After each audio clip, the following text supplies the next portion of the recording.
Naam, hili swali la madha baada alhajj, ni kitu gani kifanyike, kinachoendelea nini? Maana nitumie lugha hiyo, kinachoendelea nini kwa mahujaji ambao labda baada ya hija nini kinaendelea? Kwa wale ambao hamjaenda Makka kuhiji, jiandaeni kwa ajili ya kuifanya hii hija tukufu. Anzeni sasa hivi kujiandaa. Kwa watu ambao hatukwenda Makka, kwa sasa hivi tuanze istiada, tuanze maandalizi ya kujiandaa na hija inayokuja,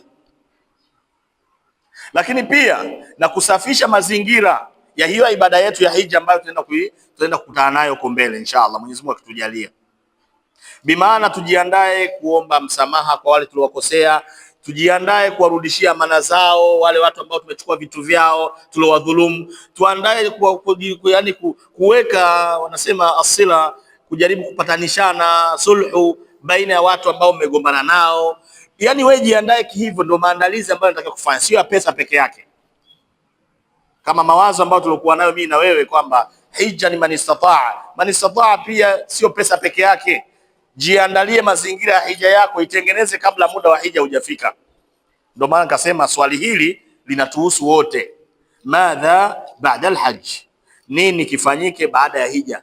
Ikiisha hija hii, nini kinachofuata? Kinachofuata, wewe ambao hujaenda hija, ujiandalie, uandaa mazingira mazuri ya hija yako ili ije kuswihi kule. Kinyume chake, usipoiandalia hija yako mazingira kabla muda wa hija hujafika, ni ngumu.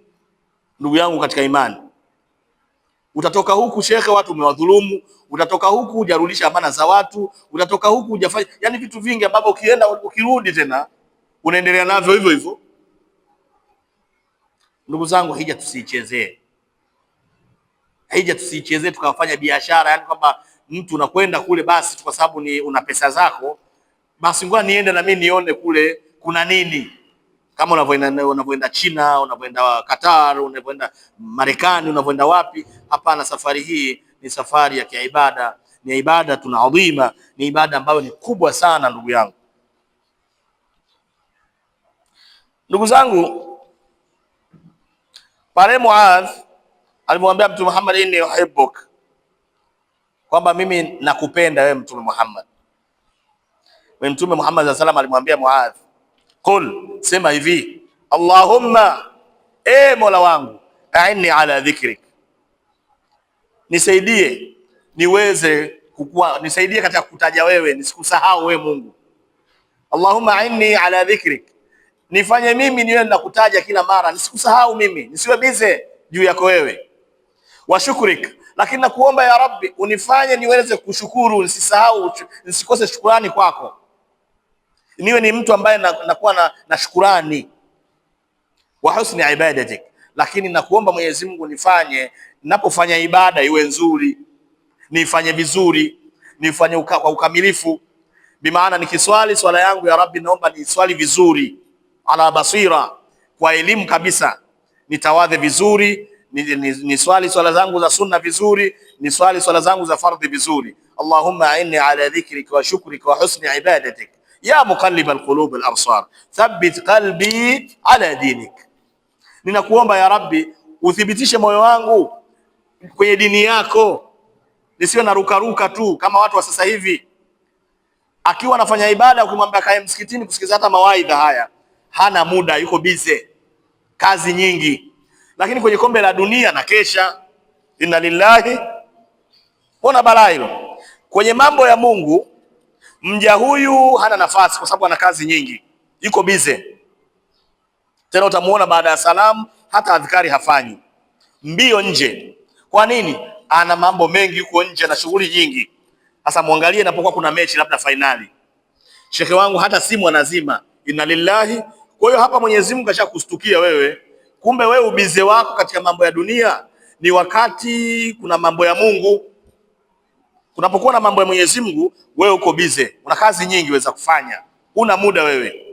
Tena mnafikia mpaka kuambia maimamu na mashekhe, shekhe bwana, wewe unafupisha mawaidha yako bwana, kwa sababu watu sasa hivi tuko bize sana. Lakini hamwambii mchezaji wa simu ya nani ya mpira, au yule mwenye sehemu ya kuonyesha mipira kwamba bwana, onyesha mpaka dakika 60 bwana, baada ya hapo sisi tunaondoka bwana, tuko bize sana. wala ubize huu hauonekani. Alafu nikupeni siri nyingine. Hivi mnajua kwa nini upande huo watu wanatulia? Kuna hela, watu wanamwasi Mungu kwa kutafuta hela za kamali humo. Inna lillahi. Watu wanabeti kwenye mipira hii. Kwa hiyo mtu anakesha akiwa anatafuta hela. Si mmeelewa? Asbaha alfawahisha maarufa, machafu yamebadilika, yamekuwa ndo yanayopendwa na watu. Kwa sababu gani? Imekuwa dili. Kwenye machafu humo watu wameweka kubeti, bahati nasibu hizo, sio ni vitu gani. Kwa hiyo kuna pesa, lakini nikwambieni kitu, mnaofanya biashara hiyo, ithmuhuma akbaru min nafaihima. Sikilizeni hapo, madhambi yanayopatikana kwenye hizo kamari hizo mnazobeti mkakesha kwenye hiyo mipira, akbaru, madhambi ni makubwa mno, min nafaihima, kuliko hiyo faida mnayopata, manufaa mnayopata huko kwenye biashara hiyo. Hizo hela mnazopata ni ndogo, madhambi ni makubwa zaidi. Ndugu zanguni, sisi hatuna muda katika maisha haya ya dunia, hatujui tunaondoka lini. Kwa hiyo hela zako hizo, ndugu yangu, kuwa makini. Utawaachia watoto wako na ndugu zako, utaenda kupigika huko.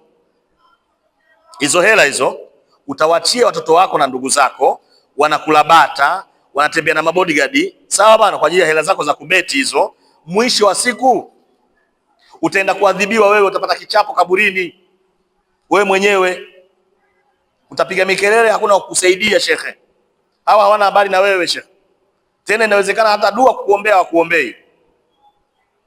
Tumuogope Allah subhanahu wa ta'ala, ndugu zangu, usikum wa nafsi, na kuhusieni pamoja na mimi mwenyewe. Tunaambiwa fi'lu taa, kufanya mambo ya kheri, yani wewe kwenda kuhiji huko, omba muafaka, muombe Mwenyezi Mungu akutengenezee hija yako. Kufanya hija nzuri, kufanya ibada yoyote vizuri, muombe Allah akuwezeshe kufanya. Huwezi kufanya kwa ujanja wako. Kufanya ibada vizuri ni bitawfiki llahi, ni taufiki ya Mwenyezi Mungu akuwezeshe. Muombe Mwenyezi Mungu kama alivyoomba hapa, Allahumma inni ala dhikrik wa shukrik wa husni ibadatik.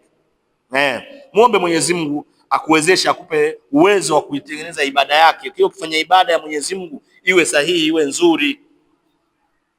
Sahibul maasiya, mfanya madhambi, almunkari, mfanya maovu, khairun min sahibi, ni bora kuliko mtu ataa ma al-ujub, kuliko mtu anayefanya mema pamoja na ujub, yani pamoja na kujionyesha. Yani ibada zake, katoka hapa kwenda Maka, yani mtu huyu katoka hapa kwenda kuhiji kwa ajili ya ujub, aende kule apige picha aka kwenye Kaaba, aende kule apige picha ako si Arafa. Jamani, tuona tuko Arafa hapa, sina na nini. Yani umeona mtu ana furaha kabisa, na hivi ni muda wote yeye kujirusha tu, ashughuliki na mambo ya ibada kule. Sasa tunaambiwa mtu huyu mfanya maasi ni bora kuliko mtu huyu. Si umeelewa? Mbona uzito? Mtu mwasi ambaye yuko hapa Tanzania, kabaki hapa, hajaenda mpaka kuhiji, unaambiwa ni bora kuliko sahibu taa, huyu anayefanya mambo ya taa ya Mwenyezi Mungu, lakini maal ujub, pamoja na ujub, yani bimaana watu wamuone amefanya ibada. Huyu mtu ni hatari sana. Umeona ndugu zanguni? Ndiyo maana baadhi ya watu mtaani kwetu huwa wanatuambia kwamba bora wao wasioswali kuliko sisi ambao tunaenda msikitini, lakini wanatuona tunachukua wake za watu, wanatuona tunaiba, wanatuona tuna waongo, wanatuona ni wachawi. Si umenielewa jamani? Wewe ambao unakwenda msikitini unajifanya unafanya ibada, alafu kafuatizia maasi huko nje. Ndio maana tunaambiwa kwamba yule wa nje ni bora kuliko wewe uliokuja msikitini alafu ukawa unafanya machafu. Si umeelewa?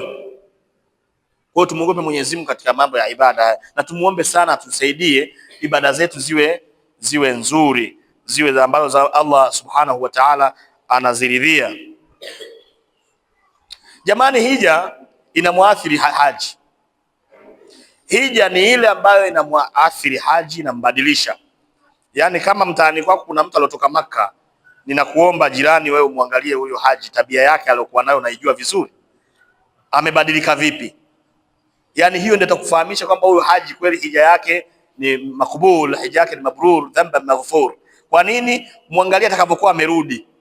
mlikuwa mna share vipi, alikuwaje katika mambo ya kiutu. Hata wewe ukiwa Mkristo, wewe muangalie huyo haji alorudi jirani yako. Wewe si Paulo au ni Ana ni nani?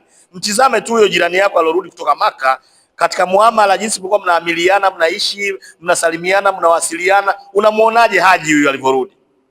Ukiona kabadilika, baadhi ya tabia, mnajuana majirani kwa majirani au watu kwa watu, basi ujue hiyo ndio hija ambayo mwenzako kafanikiwa. Huyo jirani yako kafanikiwa.